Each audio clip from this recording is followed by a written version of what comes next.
समुद्री यात्राएं हमारी दुनिया में काफी पुराने समय से की जा रही हैं और इन यात्राओं को करने का सबसे बड़ा साधन कार्गो शिप्स रहे हैं। इसी तरह कुछ खास पानी के जहाजों के बारे में आज हम आपको बताने जा रहे हैं जो समुद्र और उससे जुड़ी यात्राओं के इतिहास में काफी फेमस हो चुके हैं। जहां एक तरफ कुछ जहाज अपनी मजबूती के लिए जाने जाते हैं तो कुछ अपनी अच्छी सर्विस के लिए, वहीं कुछ जहाज अपने साथ हुई बड़ी दुर्घटना के चलते इतिहास के पन्नों में दर्ज हैं। लेकिन आज हम आपको जिन जहाजों के बारे में बता रहे हैं वो अपनी भूतिया कहानियों के लिए दुनिया भर में मशहूर हैं। असल में ये ऐसे जहाज हैं जिनके साथ कुछ अनोखी और अजीबोगरीब घटनाएं घटित हुई हैं और इसी वजह से ये जहाज उस समय लोगों के बीच में भूतिया जहाज के रूप में पहचाने जाने लगे थे।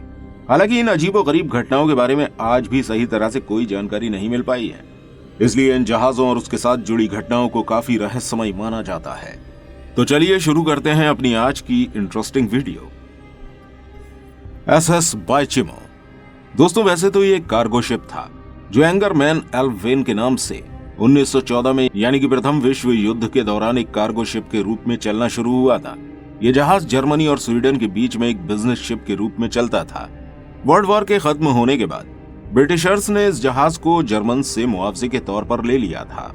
उसके बाद कनाडा में मौजूद हडसन बे कंपनी द्वारा इसे $18,000 में साल 1920 में खरीद लिया गया था और तब से इसका नाम बदलकर SS बाइचिमो रख दिया गया था।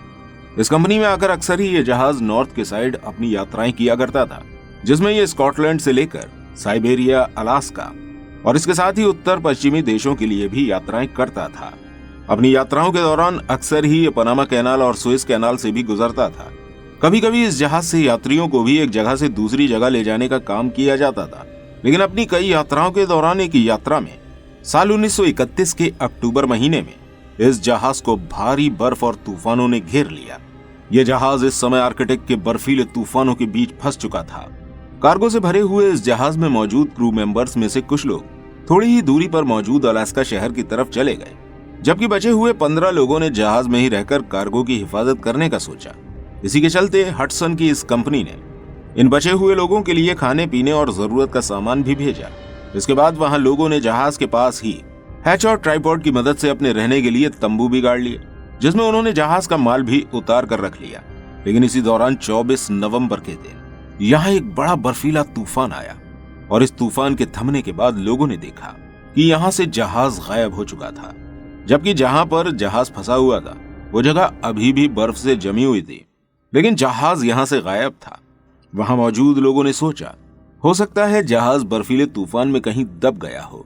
लेकिन कुछ समय बाद ही उन्हें एक आदमी ने इस बात की जानकारी दी कि उनके इस जहाज को 72 किलोमीटर की दूरी पर दक्षिण की ओर देखा गया है और यहां से इस जहाज का अकेला सफर शुरू हुआ। यह जहाज कई साल तक आर्कटिक ओशन के इस पानी में बिना चालक दल के अकेले ही चलता हुआ जगह जगहों पर देखा गया। यह जहाज साल 1933, 1934, 1935 और 1940 और आखिरी बार 1969 तक देखा गया। इस तरह बिना इंसानों के चलने वाले इस जहाज को लोगों ने भूतिया जहाज नाम दे दिया और जब जब इस जहाज को ढूंढने की कोशिश की गई तब तब ये जहाज समुद्री खोजकर्ताओं की आंखों से ओझल भी हो गया। अब ये जहाज कहाँ है और इसके साथ क्या हुआ, इस बारे में किसी को कोई जानकारी नहीं है।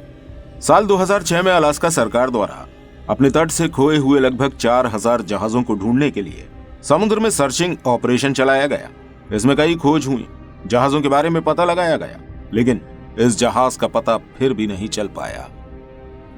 Flying Dutchman. बताया जा रहा है कि ये एक भूतिया और शापित जहाज है जो पिछले 400 साल से समुद्र में यहां से वहां भटक रहा है। इस जहाज को लेकर कई कहानियां और किस्से सुने जाते हैं। वहीं इस जहाज को देखना भी अपशगुन माना जाता है। ऐसा कहा जाता है कि अगर किसी इंसान ने इस जहाज को समुद्र में देख लिया तो वो और उसका जहाज समुद्र में ही पूरी तरह से बर्बाद हो जाता है। आपको बता दें दोस्तों, इस शापित जहाज को लेकर कई फिल्में और डॉक्यूमेंट्रीज भी बनाई जा चुकी हैं। इसके अलावा 20वीं सदी के मशहूर लेखक निकोलस मॉन्सोरेट ने सेकेंड वर्ल्ड वॉर के टाइम पर प्रशांत महासागर में इस जहाज को देखने की बात कही थी। वहीं इस जहाज के बारे में बताया जाता है कि ये एक वेसल था जिसके कप्तान हेनरी वैन डेक्कन थे, जिन्हें डचमैन के नाम से भी जाना जाता था। साल 1641 में हेनरी अपने इसी जहाज के साथ ईस्ट इंडीज की तरफ गए थे और वहां से लौटते समय जब वो हॉलैंड की तरफ आ रहे थे तब उन्होंने अपने सी रूट में थोड़ा चेंज कर लिया। उन्होंने अपने इस शिप को कैंप ऑफ गुड होप की तरफ मुड़वा लिया। हालांकि कप्तान के फैसले से जहाज में बैठे पैसेंजर्स नाखुश थे क्योंकि वो जल्द से जल्द अपने घर पहुंचना चाह रहे थे। आगे रास्ते पर बढ़ते समय जहाज को एक बड़े तूफान का सामना करना पड़ा। इसके बाद जहाज तो पूरी तरह बर्बाद हुआ ही, बल्कि मरते मरते यात्रियों ने भी इस जहाज को बद्दुआएं दे डाली, जिसकी वजह से आज भी ये जहाज समुद्र में इधर उधर अपने श्राप के साथ भटक रहा है। SS Ourang Medan. दोस्तों, इस जहाज की कहानी शुरू होती है जून 1947 से, जब मलक्का की खाड़ी के रास्ते से कई व्यापारिक जहाजों का गुजर होता था। ऐसे में वहां एक SOS मैसेज आता है कि एक जहाज के सभी क्रू मेंबर्स की मौत हो चुकी है। ऐसे में आसपास मौजूद सभी जहाज उस मुसीबत में पड़े हुए जहाज की मदद करने के लिए पहुंच जाते हैं और उस जहाज की मदद करने के लिए पहुंचने वाले जहाज में सबसे आगे था मर्चेंट शिप सिल्वर स्टार। लेकिन उस जहाज के पास जब मर्चेंट शिप सिल्वर स्टार के क्रू मेंबर्स पहुंचे तो वहां का नजारा देखकर सब हैरान रह गए, क्योंकि वहां चारों तरफ मरे हुए लोगों की लाशें पड़ी हुई थी और उनमें से ज्यादातर लोगों की आंखें मरने से पहले खुली ही रह गई थीं। उन्हें देखने से ऐसा लग रहा था मानो वो सब किसी खतरनाक चीज को देखने से मरे हैं। इससे भी ज्यादा हैरानी वाली बात ये थी कि मरने वाले लोगों में से किसी के भी शरीर पर कोई भी जख्म या घाव मौजूद नहीं था। जहाज में काफी असहज स्थिति होने की वजह से क्रू मेंबर्स ने फौरन अपने जहाज को लौटाने का फैसला किया। अभी ये लोग अपने जहाज पर लौट भी नहीं पाए थे कि इस रहस्यमय जहाज से धुआं निकलने लगा और इस जहाज में आग लगने लगी। और जैसे ही सिल्वर स्टार के क्रू मेंबर्स अपने जहाज पर पहुंच पाए तभी वो रहस्यमय जहाज एक विस्फोट के साथ पानी में समाने लगा। ये सब देखने वाले लोगों का मानना था कि यहाँ जरूर कोई रहस्यमय ताकत थी जो जहाज को डुबा रही थी। वहीं कुछ लोग कह रहे थे कि यहाँ पर गैसों का कोई बादल बना हुआ था जिसकी वजह से ये हादसा हुआ। इस औरंग मेडन नाम के जहाज को लोग इसकी विपरीत और असहज परिस्थितियों में डूबने की वजह से इसे एक भूतहा जहाज नाम देते हैं। ऑक्टेवियस। 18वीं सदी के समय में तैयार हुए कई जहाजों में से एक था ऑक्टेवियस, जिसे साल 1761 में समुद्र में तैरने के लिए छोड़ दिया गया था और अपने कई बड़ी यात्राओं के बाद अब इंग्लैंड से एशिया तक की यात्रा कर रहा था, जिसमें 28 लोगों का चालक दल मौजूद था। पूरे 1 साल की लंबी यात्रा के बाद यह जहाज अपनी यात्रा के दौरान निर्धारित स्थान तक पहुंच चुका था, लेकिन यहां से लौटने के समय यह जहाज काफी अनलकी साबित हुआ, क्योंकि अपने लौटने की यात्रा के समय समुद्र काफी शांत था और मौसम भी काफी गर्म था, जिस वजह से इस जहाज के कप्तान ने जहाज को चलाने के लिए समुद्र के दूसरे रास्ते को चुनना ज्यादा बेहतर समझा। ये रास्ता उत्तरी कनाडा के आसपास से होता हुआ आर्कटिक महासागर को पार करता हुआ प्रशांत महासागर अटलांटिक महासागर को जोड़ रहा था।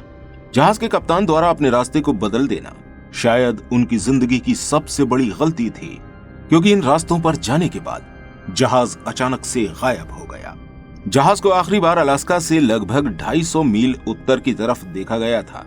यह घटना हो जाने के पूरे 13 साल बाद यह जहाज अचानक ही ग्रीनलैंड के पश्चिमी तट पर देखा गया था। आपको बता दें, इस जहाज को हेराल्ड नाम के जहाज के चालक दल ने देखा था। उत्सुकता के चलते जब चालक दल इस बर्फ में जमे हुए जहाज के अंदर पहुंचा तो उसने देखा कि जहाज का पूरा चालक दल डेक के अंदर मरा पड़ा है और बर्फ में जमा हुआ है। मरे हुए लोगों में कुछ लोग बैठे थे तो कुछ लोग आसपास सिकुड़े हुए पड़े हुए थे। वहीं हेराल्ड के चालक दल ने ऑक्टेवियस के कप्तान को अपने ही केबिन में कुर्सी पर बैठे हुए और हाथ में पेन पकड़े हुए मरा हुआ पाया। वहीं उन्हीं के पास उनकी पत्नी उनका बच्चा कंबल में लिपटे बैठे थे। वहां की ये स्थिति को देखते हुए जहाज से लौटते समय हेराल्ड के चालक दल ने कैप्टन के पास रखा हुआ नोट अपने साथ ले लिया ताकि वो इस बात का पता लगा सकें कि आखिर उनके साथ इस जहाज पर क्या हो रहा था। इस नोट को पढ़ने के बाद सभी लोगों को पता चल पाया कि इस जहाज में मौजूद कप्तान ने ये आखिरी नोट 11 नवंबर 1762 में लिखा था, जिससे ये बात बिल्कुल साफ तौर पर पता लग रही थी कि ये पूरा का पूरा चालक दल 13 साल से मरा हुआ और जमा पड़ा था। वहीं इस लॉगबुक में आखिरी नोट लिखते समय जहाज का अंतिम स्थान अलास्का से 250 किलोमीटर उत्तर की तरफ मौजूद था, जो कप्तान द्वारा निर्धारित किए गए रास्ते से काफी दूर था। इसके अलावा इस ऑक्टेवियस जहाज पर मृत अवस्था में पाए गए लोगों के बारे में डॉक्टर्स की राय थी कि ऐसी मौत अक्सर ही हाइपोथर्मिया की वजह से हो जाती है, लेकिन इन लोगों का अलग अलग पोजीशन में मिलना और उस पोजीशन में ही बर्फ की ठंडक में जम जाना काफी कुछ मिस्टीरियस लग रहा था, क्योंकि जमा देने वाली या फिर मार देने वाली सर्दी में कैप्टन का कोई नोट लिखते लिखते जम जाना या फिर ऐसी ही किसी पोजीशन में किसी दूसरे इंसान का जम जाना और मारे जाना अपने आप में काफी अजीबोगरीब बात थी। इस बारे में आपकी क्या राय है दोस्तों, आप हमें कमेंट में जरूर बताइएगा। उम्मीद करते हैं ये वीडियो आपको अच्छी लगी होगी। अगर आपको ये वीडियो पसंद आई है तो इस वीडियो को लाइक अवश्य कीजिएगा और ऐसी और इंटरेस्टिंग वीडियोस देखने के लिए हमारे इस चैनल को सब्सक्राइब करना बिल्कुल मत भूलिएगा। मिलते हैं आपसे अगली वीडियो के साथ। धन्यवाद।